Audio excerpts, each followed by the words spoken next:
The Next Shelter Network presents an Appalachian Trail interview series, 2024 edition.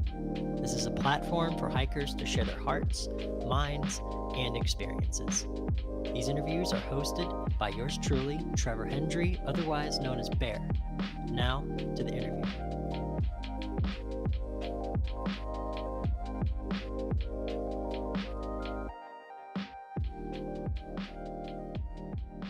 We are with Stick the Eagle, otherwise known as Bryan Nybank.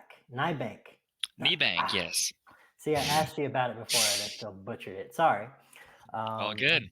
This is our inaugural flight or sailing, or however you wanna say it, in this journey interviewing through hikers in the year of 2024.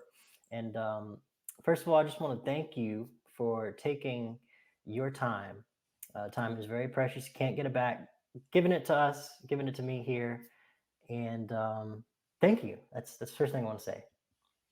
It's my pleasure to have a conversation, and I've been learning so much through other hikers who've been there before me too. So I just love meeting the hiking community and getting out there because this will be my first recent exposure to being back in the hiking community for really the last decade. So I am really thrilled to be here and thrilled to partake in this adventure that will proceed over the next few months, and who knows how it will unfold. So just an exciting adventure.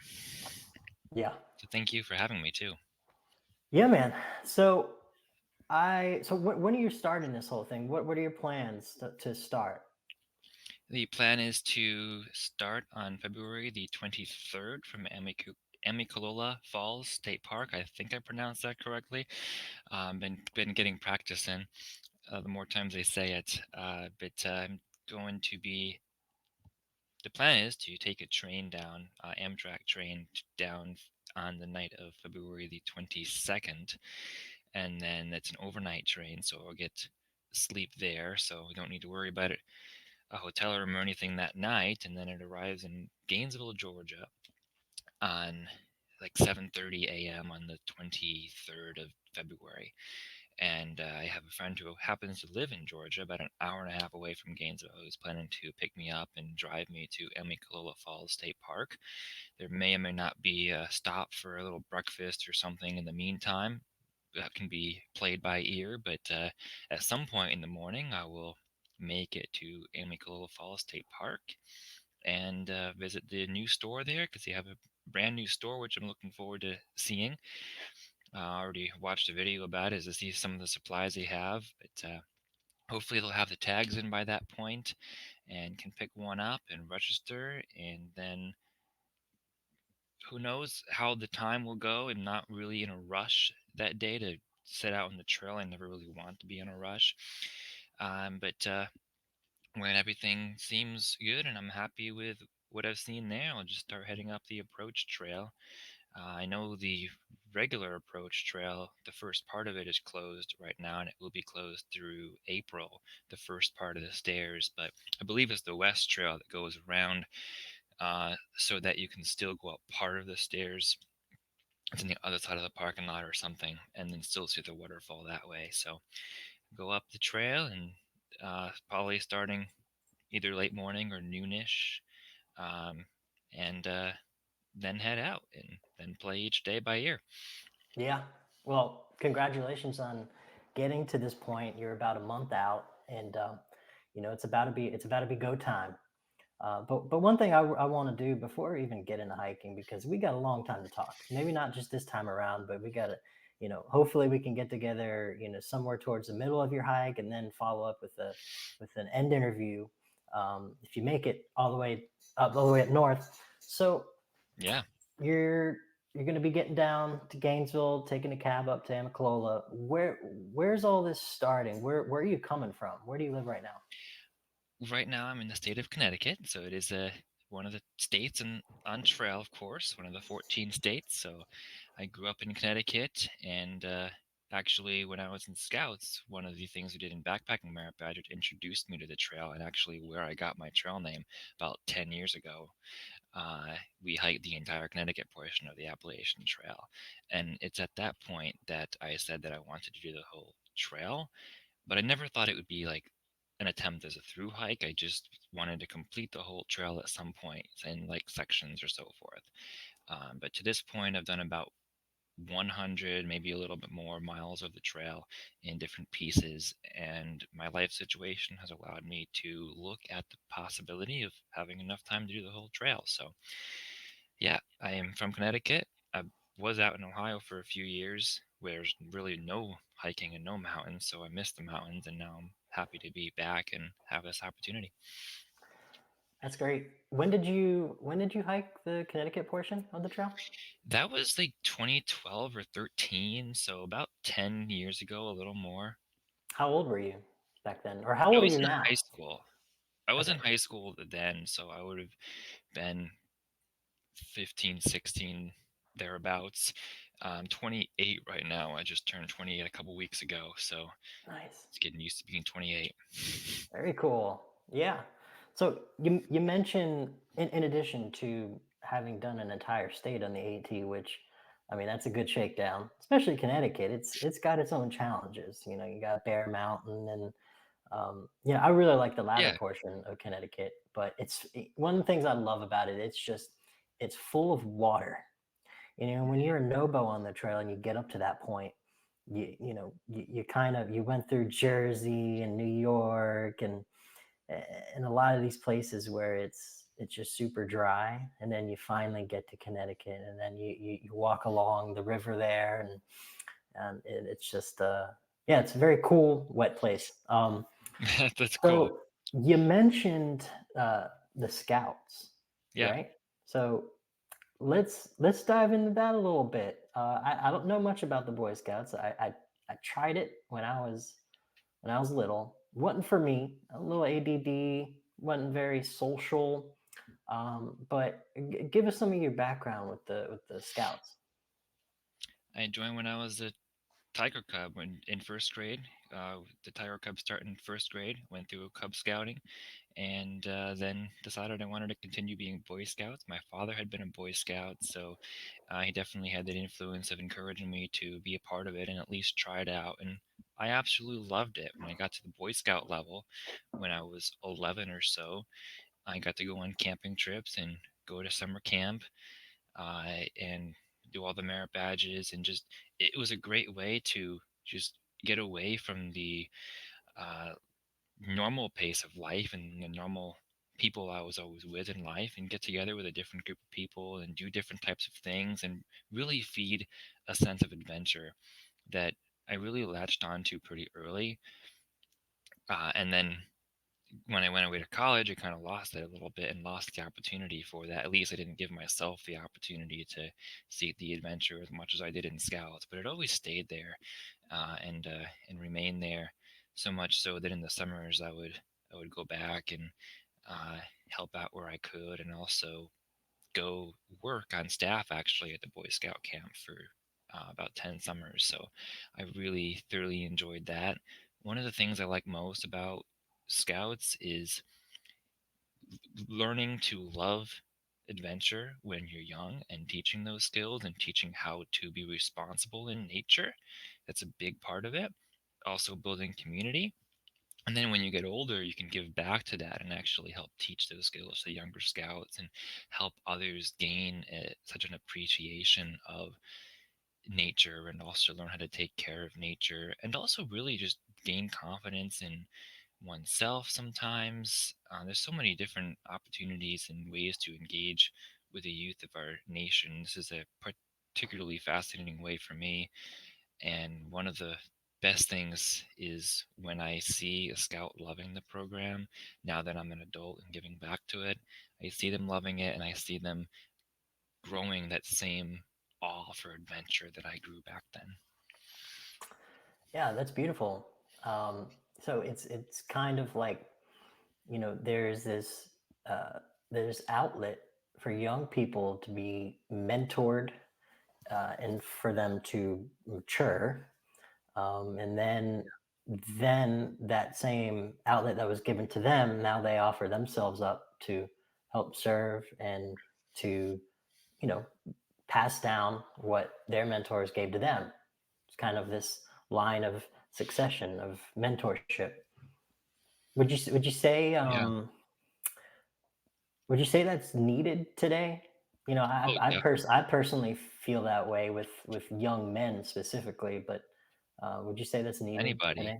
because now girls can be in Boy Scouts too. So it's open to all youth.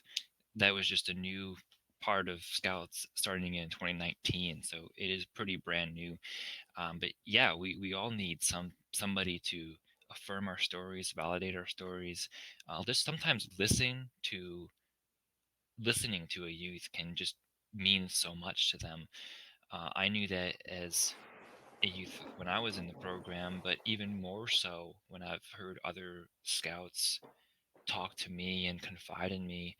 Not like deep dark secrets, but just things that are going on in their lives that they just want to talk with somebody about. And sometimes just giving that listening ear that people really need these days, because oh, in the world today, a lot of people, it might seem, at least maybe not a lot of people, but sometimes it seems that um, people just try to, you know, seek the best opportunity for themselves, not really care about others. It can be very easy to convince yourself of that in trying to fend for yourself in the world, and knowing that there are other people who want to hear your story and who take interest in you and want to help you along the challenges that you're facing as you go on these different adventures, these camping trips, or learning these skills, or navigating relationships between other people, and all the badges we do to teach these life skills. Recognizing that how integral these skills and the validation that these skills can give in the real world, and hearing the thing is hearing those scouts replay back to me and back to other leaders about how helpful that was to their growth mindset, to their belief in themselves, even to their confidence as a young person, so that they can grow into the best person they can be and really realize their potential. So yeah, I think it is a really, really helpful program, perhaps even essential in many people's formative years. I'm seeing a lot of correlation, right, in some of the language that you're using between what you feel like the scouts can provide and also what the trail community Mhm. provides. You think that was one of the big reasons, the big draw towards you wanting to hike the trail is, that sense of community, even though it's more of a, on a peer level, that sense of camaraderie and community. Yes, I definitely, in a personal level, I definitely am seeking to find more community in my life for some of the same reasons that I love helping other people, and also to find other ways to uh, serve the community too, and just be a good person of other people, to hear people, listen to other people's stories, tell stories, whatever might be helpful. It's all part of the community.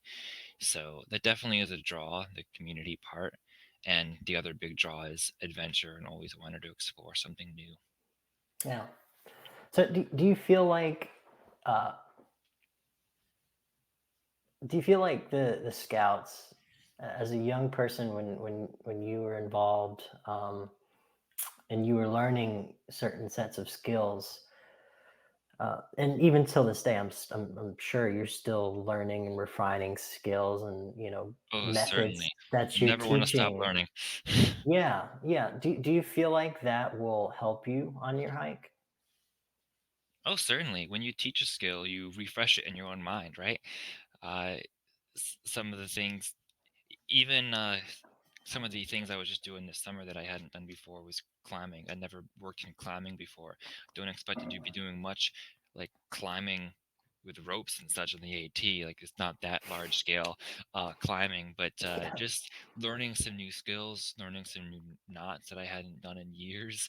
It reteaches myself how to do certain things that can certainly come in handy in who knows what situation. You never know what to expect on any certain day, but also just being outdoors too and being used to the outdoor environment even can be really helpful as well to gain that context or gain that comfortability with not living with the luxury or having the expectation for luxury, because we just haven't camped and we go camping and we're okay with small amenities and rejoice over the small little things that, like flushing toilet for instance, that is the same way on the AT. So Yep. Yep. yeah. I could imagine that, participating in something that learning all these skills gives you a much better baseline than any average person out there who hadn't been in the woods, haven't learned how to camp.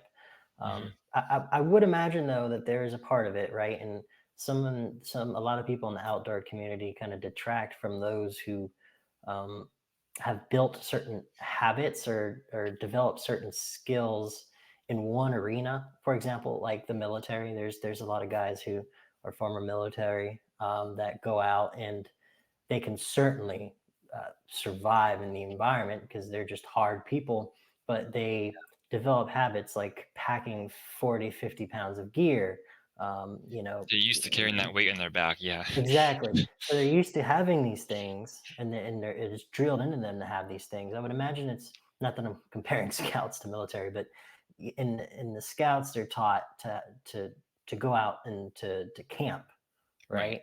Um, Right.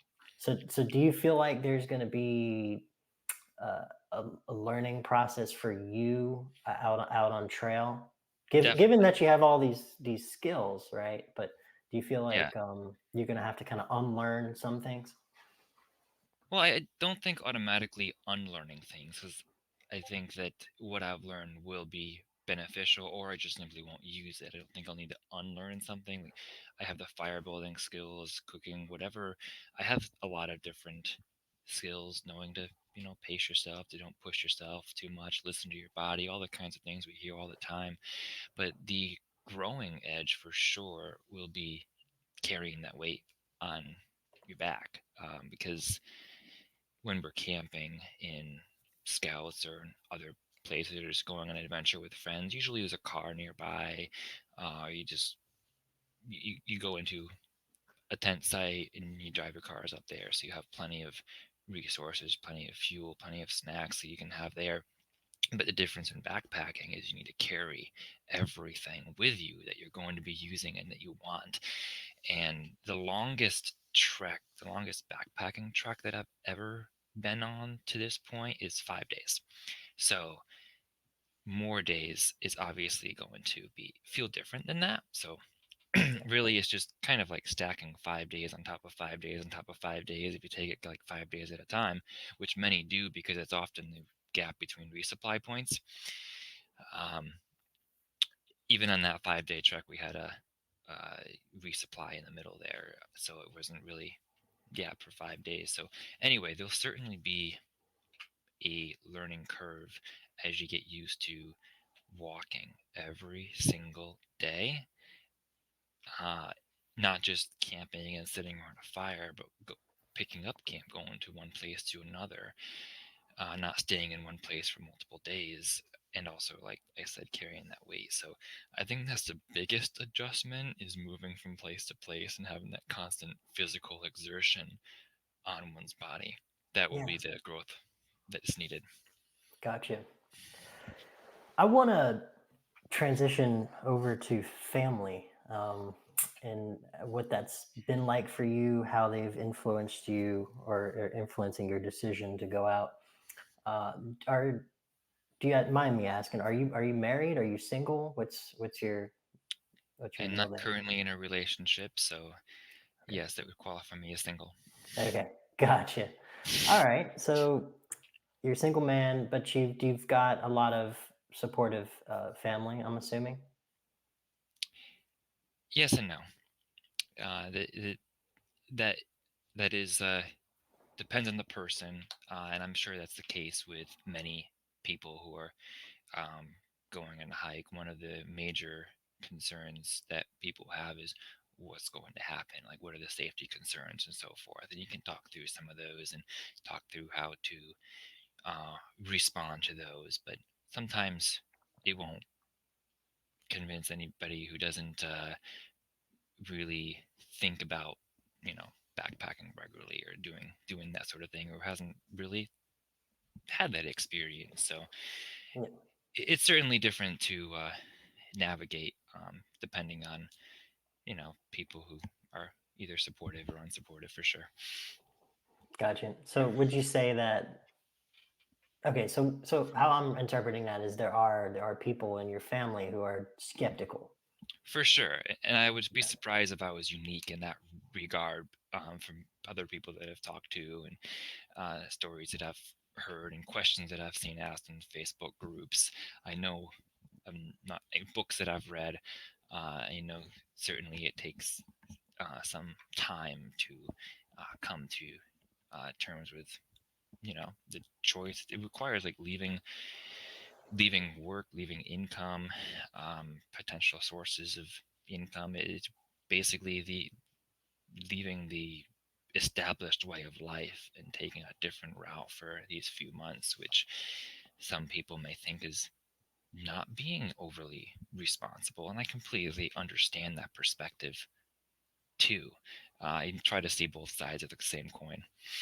So how do you approach that with them? And because you're exactly right. I mean, I had family that was super skeptical, and they had some understanding of what the trail was, and let alone for people who have no idea, right? It's not even on their Mhm. radar. They think you think you're nuts, you know. Yeah. So how do you approach those people in your life who are skeptical? What's been your approach? The one thing I'll say without getting too deep into the meat of it is that it's very important to listen to the other party's perspective and show that you care about the other person's perspective.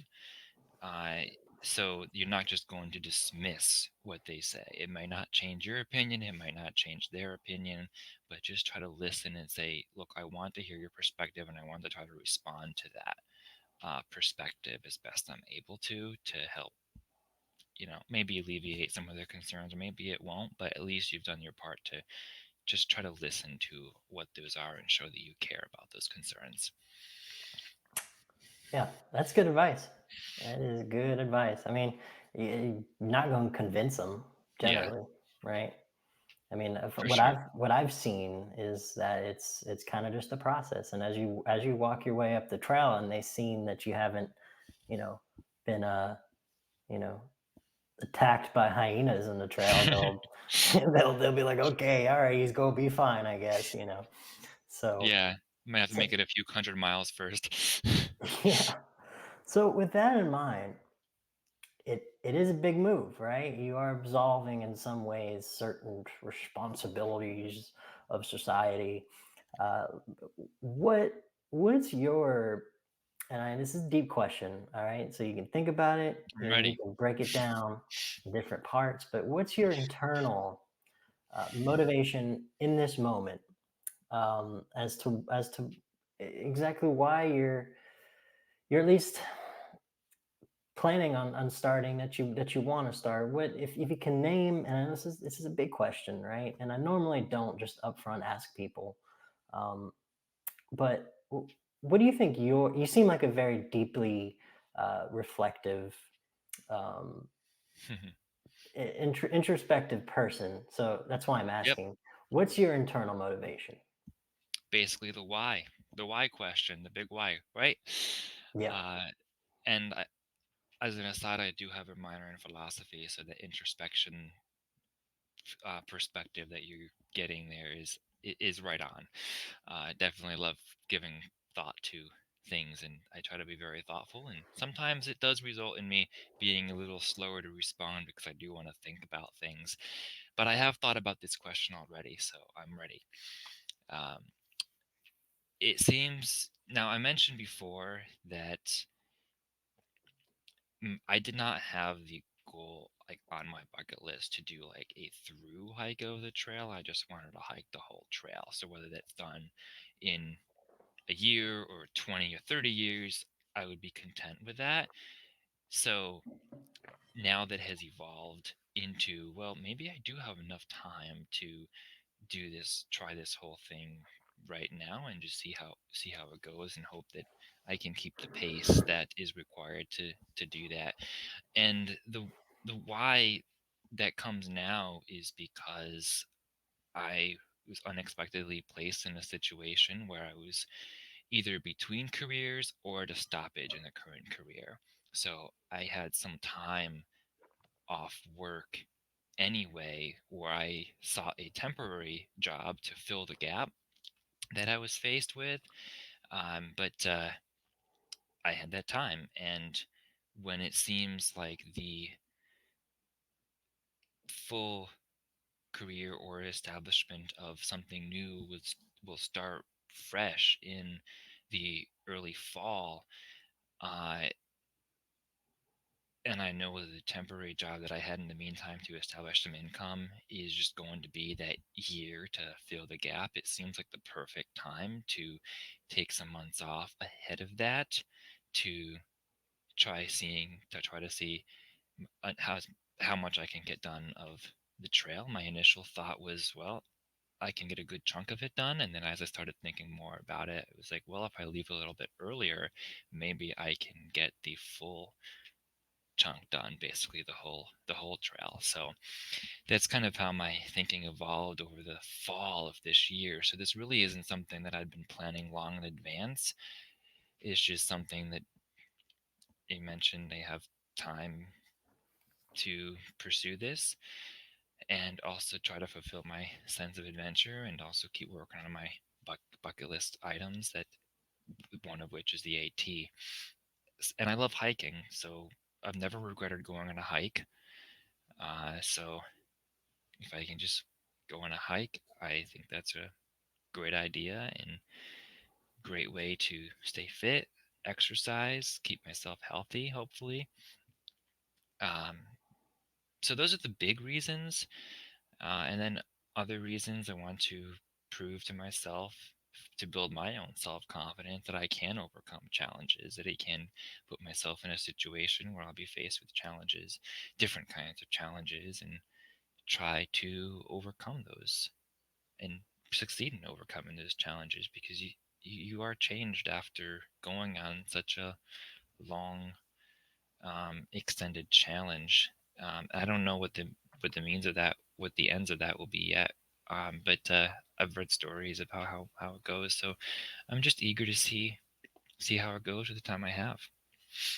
You mentioned about, some things changing you, Mhm. right? What are your expectations going into this, as far as what it will give to you, take from you? What are your expectations, and what do you hope to take away from this journey? I honestly do not want to go in with a lot of expectations. I'm trying to lower the fears that I have and try to focus less on those and just try to embrace the journey and enjoy the path, enjoy the experience of hiking and the uh, time that it will allow me to be alone with my thoughts and think about the future, what's next, um, things like that.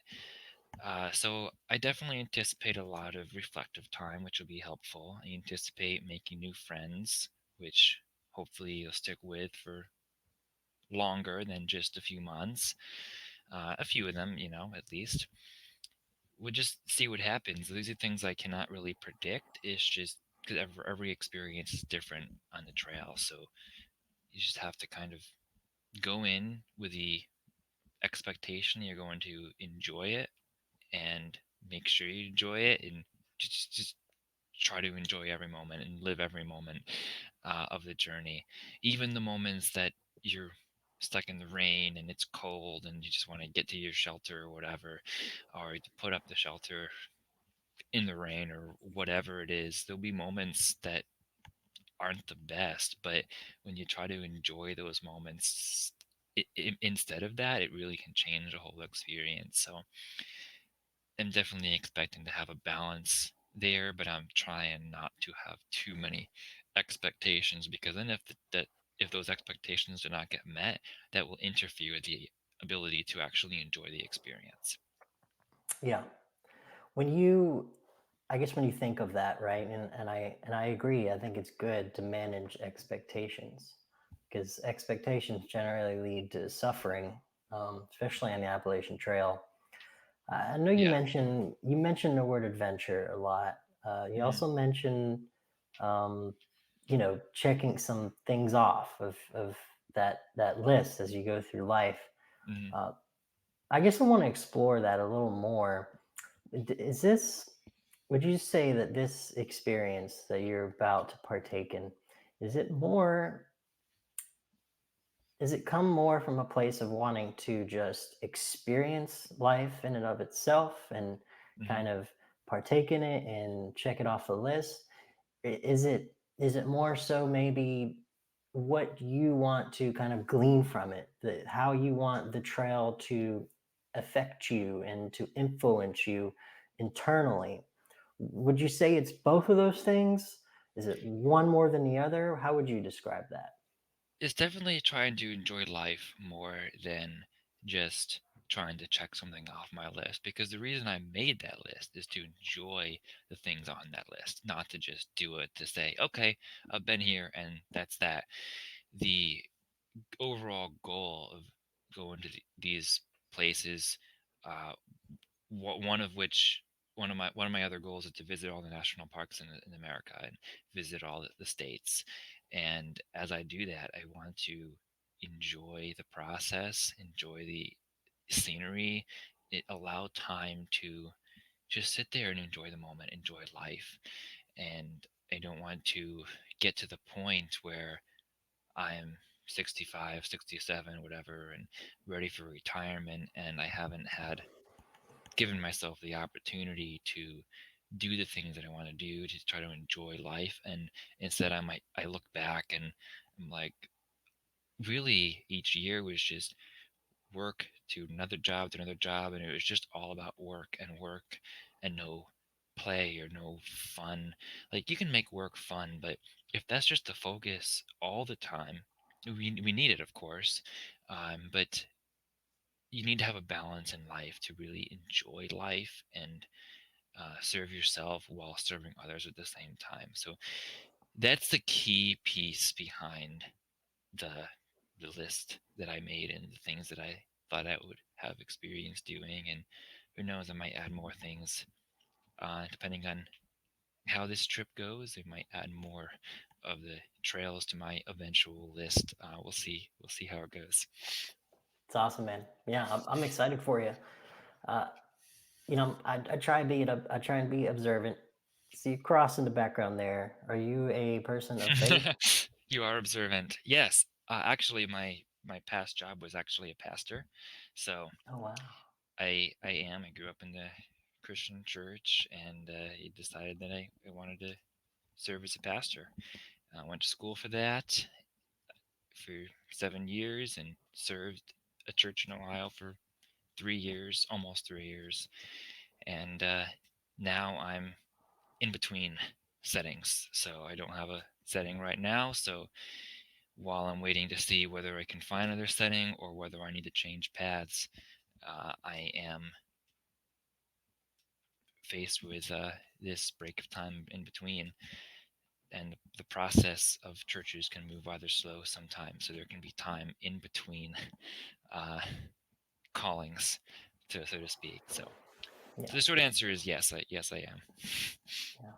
Do you feel called by God to do the trail? Yeah, I believe so. I believe that the trail is a opportunity to reconnect with creation, with God's creation, to reconnect with a more deeper version of prayer that I might not have in the bustling uh, pace of life. So I'm really looking forward to that opportunity. I wouldn't put it in my expectation list, but it's part of enjoying the journey list that I look forward to, for Yeah. sure. How do you see that? How do you see your faith influencing the hike itself? Well, mainly I just want to reconnect with my faith, reconnect with God, and just try to lean on God more. And I'm not going to be preaching this or put my religion in faith of anybody else for sure, because that's not the purpose. The purpose is to try to reignite myself, reignite my flame, and get myself eager for what's ahead. And if I meet other people along the way and the conversation comes up, then great.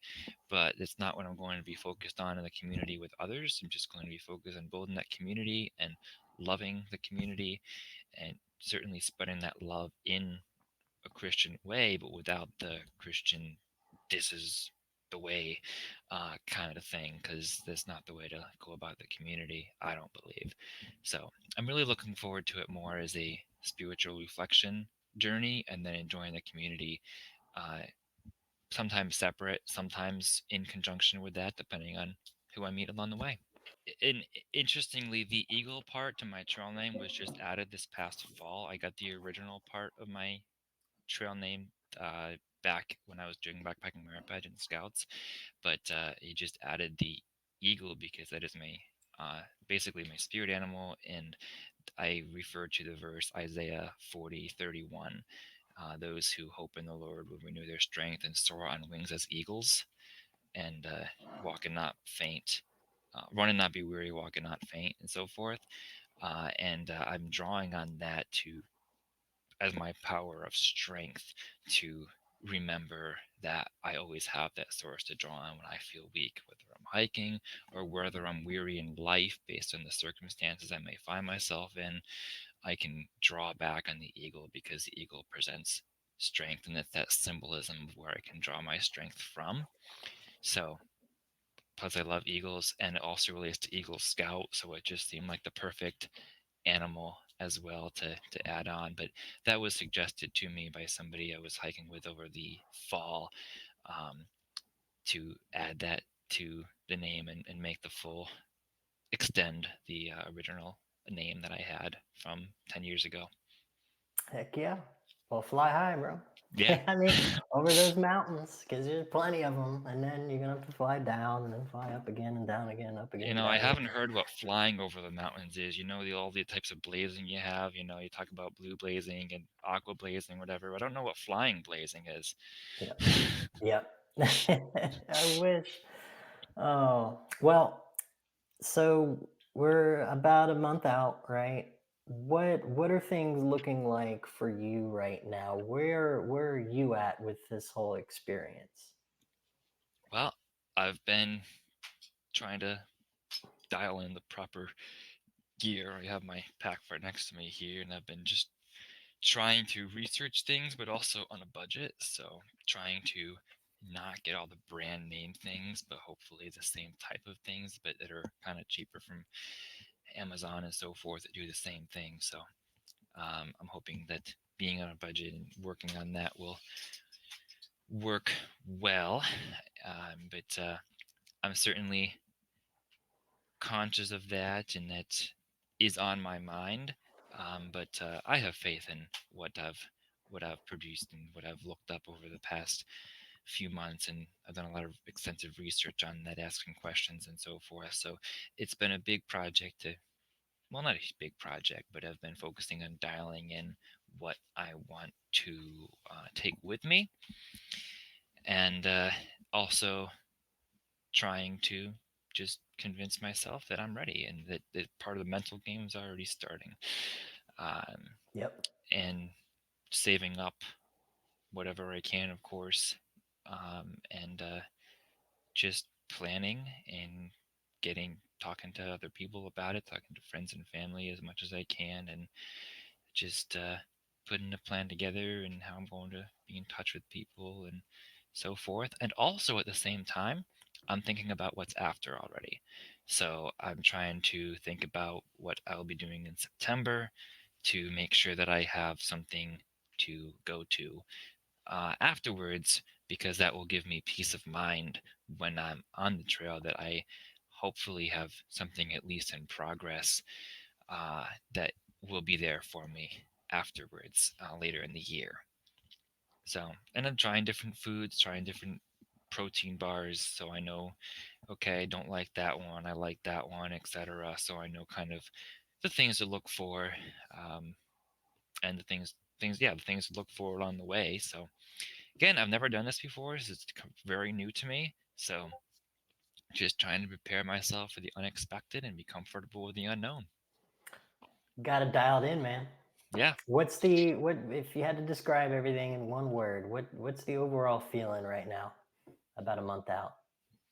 In one word, I could do about five, but I think if I some picked one of them, I am excited. Um, I have some nerves, yes, but overall, the excitement has to win the day and win every single day because that's how I'm going to bring the joy every single day. Right on. I like that. Yeah. Well, this might be a weird question. I don't know, just kind of off the cuff, just floated in my head. We're gonna talk again. I'm sure of it. Oh I yeah. know, I know you're gonna get there. You got to dial it in, and uh, I do believe you'll finish. So, with that being Yes. said, if you had to say a word or two to your future self in the next video, what would you say? Like at the halfway point. Yeah, uh keep on trekking. Keep on trekking. Uh you've got this. Some positivity. But I think by the time I get to the halfway point, I'd be like, this is going well. I feel good. The but if I'm behind my pace, I might just the pace that I wanted to be at originally, I might just say, look, you've come this far, be part of what you've done so far and keep on trekking. Just keep on having fun. nice. Well, Brian, stick the eagle. Uh, where can people find you online if they want to follow along with this journey? Besides, in this platform, where else can they find you? Just three platforms. So Stick the Eagle is my handle, both on YouTube now and also just created the Instagram for the purpose of this hike. And hadn't used it before. I hadn't had any experience with it at all. But people I was talking to in social media and so forth told me that, yeah, you need to do this. So I got on the ball for that. So yeah, it's a stick the eagle both on YouTube and Insta now. And also I am blogging for the Trek, and you just search my name, Bryan Niebank, as an author on the Trek page, and you'd find me right there. Sweet. Well, we're gonna talk again. I'm sure of it. Yeah, man. I wish you the best of luck. And it after the first week, it really ain't hard. You just repeat the process. You hike, Yeah, you sleep, you eat, you drink. It's you're just going from one water source to the other, one shelter to the other, and one town to the other, and eventually you find yourself all the way north. you're So right. it's pretty cool. I But think after the first night, it's going to be a big confidence boost as long as the first night goes well. yeah. Well, Brian, I've really enjoyed my time talking with you. You're very eloquent, you're introspective, and I enjoy your perspectives on life and the trail. So thanks again for your time, and we'll talk soon, man. That sounds lovely. Embrace the journey, embrace life, and always love one another. This is the best thing we can do for each other on trail, off trail, wherever you are. Thank you so much for having me. It's been a pleasure. Right on. You're welcome.